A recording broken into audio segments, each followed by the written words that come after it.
Hello beautiful people, what's up gamers? Today we are going, I wanna watch this video from Pewdiepie on how to grow on YouTube. I hope this is gonna be an interesting video for you guys. And let's go react to this video.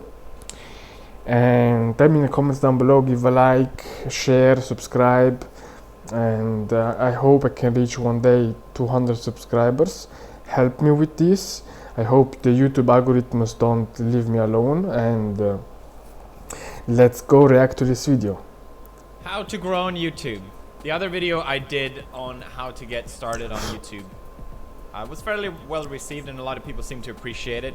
And you know that Buddhist quote about passing on knowledge that you have? I don't know it, but I think there was something about just you should do it. It's also kind of ironic for me to say how to grow your channel, especially since mine completely flatlined and it's not growing at all anymore. But I get the question all the time from young YouTubers, people starting off, and they come to me for advice on these things. First of all, don't look at anything that I'm doing right now as a okay, he's doing this, he's the biggest channel, so I should do this. That couldn't be further from wrong way of doing things. I clearly stopped trying. I'm not trying to grow my channel anymore. I'm just thankful with the audience that I have. I'm not trying to push shit to see, oh, can we hit 100 million? Can we do it? There's no right and wrong in these things. I think how to grow on YouTube, you're gonna get a different answer from any different YouTuber that answers the question. And I hate to make it seem like I am the only one who knows this thing and I'm the only one who has the right answer, because that's not true I think even he doesn't know how to grow on YouTube because he was very lucky. at all.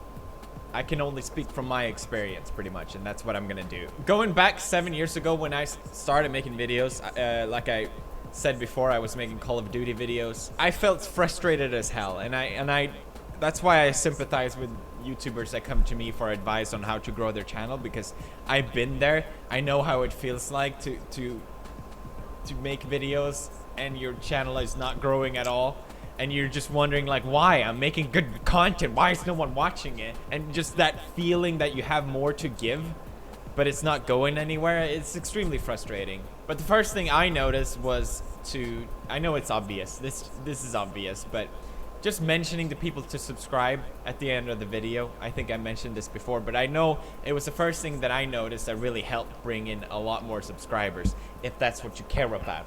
Some people would say, no, I'm not gonna do that. I think my audience is intelligent enough to figure it out themselves. If they enjoyed my video, they will subscribe, they will just do it. And I have a lot of respect for that approach. Oggi molte persone si chiedono: questo potrebbe essere il momento giusto per investire, come hanno dimostrato i trader. I see it more as a reminder, you know? Hey, you enjoyed the video? Maybe you should subscribe. It's a button right here. I don't think that hurts. But there's also the other end of the spectrum where people literally, before the video even begins, go like, subscribe to this video! And that probably will get you more subscribers, I'm not gonna lie. But probably no one will like you or respect you. At least that's how I see it. It's all about finding that balance of what you feel comfortable with. I mean, there's even people who do YouTube in a completely different perspective than mine. Instead of growing an audience, they just focus on viral videos and they get a shit ton of views from doing that. They wouldn't benefit from having a subscriber base at all. Even telling people, reminding people to subscribe, it's only gonna get you as far with the video that you're making. Like I was making Call of Duty videos because everyone else was making Call of Duty videos, and I didn't know what else to make. I had no idea. I just enjoyed making videos. The thing is, people are already subscribed to the big guys, you know? They're not gonna care about some new little shit. That's just not how it is. I think I see this in a lot of people that follow sort of my style and maybe Jack and Mark's style, because it's sort of similar. You know, I feel for them because I understand their perspective, but it's also like, well, you're not filling a need. Does that make sense? If you look at yourself as a product, if you come in as a sort of a clone as another YouTuber, you're not filling a need that's not there, you know? You're not offering a product. I'm sorry for speaking at such a business perspective, but you're not meeting a demand that doesn't exist. That doesn't already exist. So I would say there's no shame at all in doing what everyone else is doing.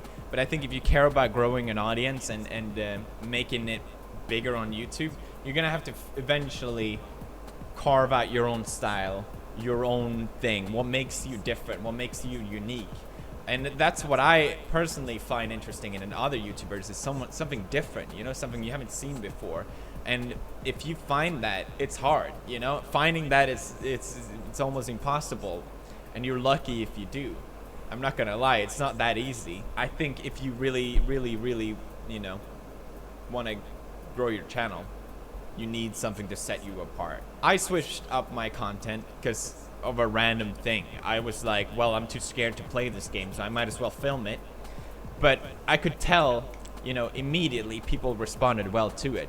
So I would just say, test out different things, you know, don't always do the same thing. And eventually just go with the flow, you know. If people respond well to something, go with it, you know. You gotta make decisions, twists and turns, go with the flow. But when I was making the horror games, my audience was loving it, you know. The ones that watched the content, they were super into it. It was easy, you know, but it didn't really grow my channel that much because, you know, they were what, 20-minute, 10-minute videos of me playing a game. Not everyone has time to watch that. So I would make these compilation videos of the funniest bits from the horror games when I was screaming or whatever. And I noticed right away the impact of these videos. They really brought in so many new sets of eyes to my channel. Because just having the content isn't enough. You're gonna have to get it out there for other people to see, bring in new people. And so I did the montages, and I really understand how powerful they were. So I really put a lot of time, a lot of effort into them. And as soon as they went up, I made sure that they were, I made a lot of time, a lot of effort into it. I made sure that they were easy to consume, you know, like a trailer. Fast cut, you know, before you even know it, it's cutting. Super easy to consume. Anyone can just watch the whole thing and even realize you watched the whole thing. And then by the end of it, you want to leave them with some more. So you tell, okay, well, if you want to watch more, subscribe and all that shit. And I really hit hard on that. And I think the montages really helped me tremendously in growing my channel. I could see it in the stats. Like I would get 100,000 a day, 50,000 a day, and that was back when YouTube wasn't even that big. So to get those numbers was pretty crazy. And I'm not saying everyone should go out there making montages, but if you have the type of content that isn't easily consumable, then it's a good idea to make a package. Maybe this is all obvious, I don't know. Photoshop has helped me out so much growing my channel. You have no idea. Back in the day, people didn't even bother making thumbnails.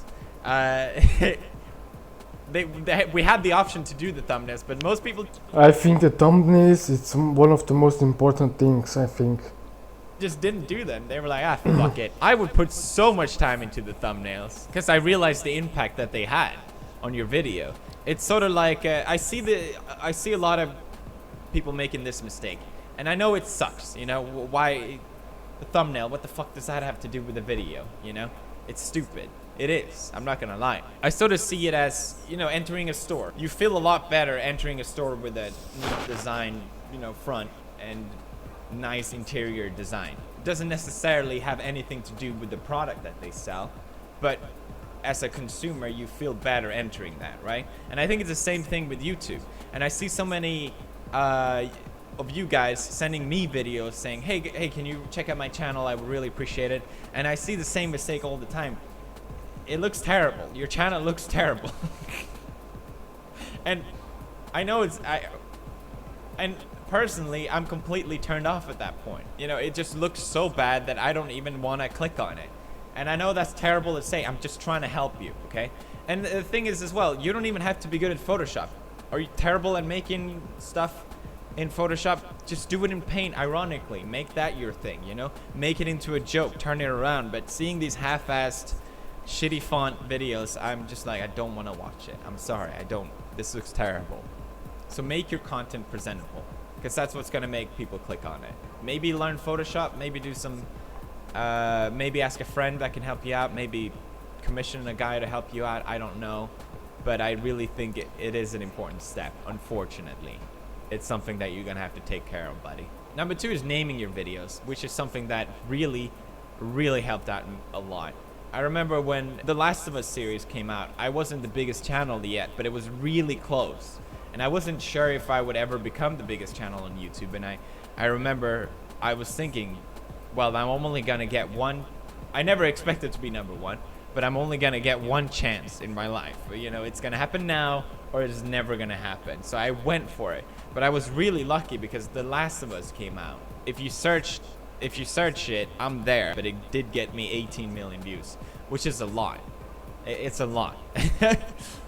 So optimizing your video, you know, Last of Us gameplay, walkthrough playthrough, let's play full game part 1.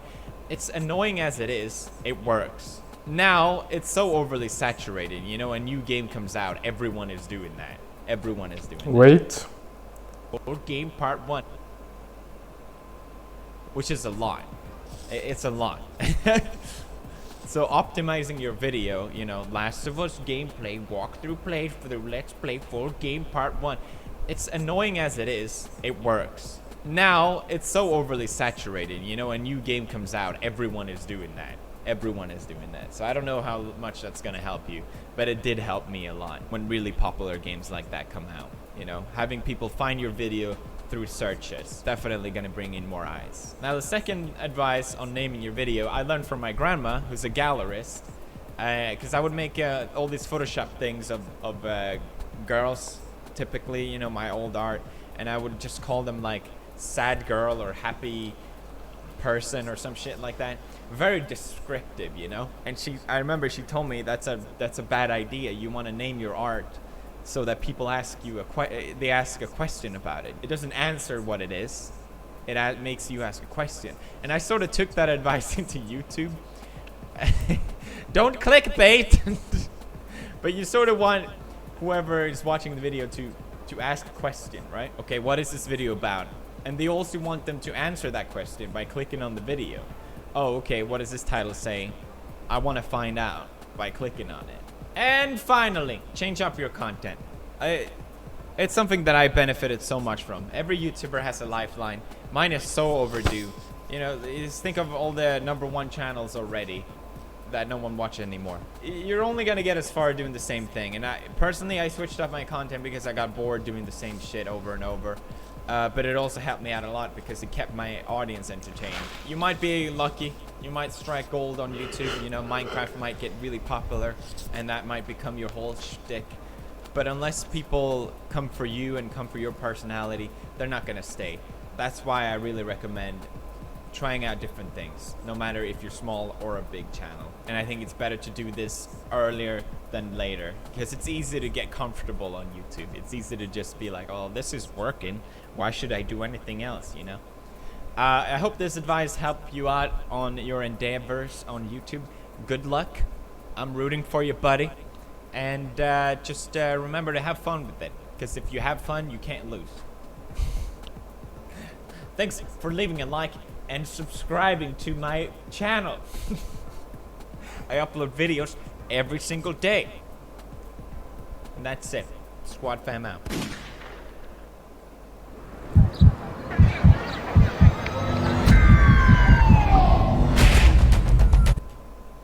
So this was the video, guys.